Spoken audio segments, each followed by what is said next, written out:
రాజ్య వియోగమునకై దుఃఖింపను మహారణ్య వాసాది ఘోర దుఃఖములు ఎన్ని సంభవించను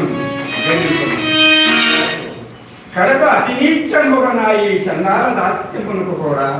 పరితపింపు. కానీ చేపట్టిన దానిని నన్నే పరమదైవమును భావించుతూ నా మూలమున తనకంతరేసి కష్టములు శమారుణ సంపత్తి సహించుటయే కాక తన్నొక్కనికి త్యగనము కొనుక ఏ సంకోచించినప్పుడు నాదా సత్యక శిష్టకైనవచ్చు నీచ కృత్యములే సౌరములని నాకు ఉత్సాహము కలిగించి నా సక్త దీక్ష కాపాడిన అర్థాన్ని చంద్రమతి దేవి యోగ తత్వము